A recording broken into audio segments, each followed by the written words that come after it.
3,690 कोटीची जी तरतूद आहे ती त्या ठिकाणी अर्थ विभागाकडून प्राप्त झालेली आहे आणि या महिन्याचा जो लाभ आहे हा त्याच्यातून वितरित होणार आहे। आणि आम्ही साधारणपणे 2 महिन्यापूर्वी 18 नोव्हेंबरपर्यंत KYCची प्रक्रिया पूर्ण करण्याच्या संदर्भामध्ये सर्वच आपल्या महाराष्ट्रातील लाडकी बहीण मुख्यमंत्री माझी लाडकी बहीण योजनेच्या लाभार्थी महिला ज्या आहेत त्या माता भगिनींना आम्ही त्या ठिकाणी सूचना केल्या होत्या।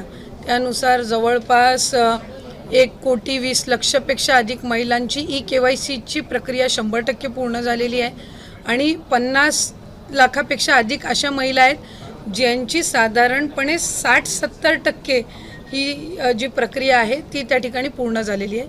त्याचबरोबर ज्या विधवा महिला आहेत किंवा ज्या एकल महिला आहेत म्हणजे ज्यांचे वडील वारलेले आहेत पण डिवोर्स झालेला आहे किंवा अशा पद्धतीच्या ज्या काही बाबी आहेत तर त्याच्यामध्ये त्यांचीही त्याच्यामध्ये विनंती होती, सूचना होती।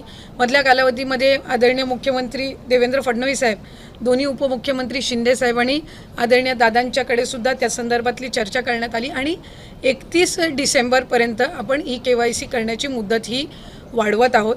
म्हणजे जेणेकरून ज्या काही जिथं अतिवृष्टी झाली, पूर परिस्थिती झाली तिथल्यांनाही महिलांना KYCसाठी त्या ठिकाणी अधिकची मुदतीतून त्यांना KYCची प्रक्रिया पूर्ण करता येईल।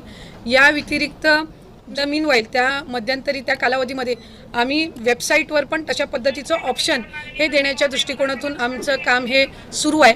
रोज साधारणपणे 4 ते 5 लाख महिलांचं KYCची प्रक्रिया ही त्या ठिकाणी होत आहे। मधल्या कालावधीमध्ये थोडं 1-2 लाखावरती संख्या आलेली होती पण नंतर पुन्हा एकदा त्या वेबसाईट आणि संबंधित विषयांवर काम करून आता ती पूर्वपदावर आलेली आहे। तर या संदर्भामध्ये राज्याच्या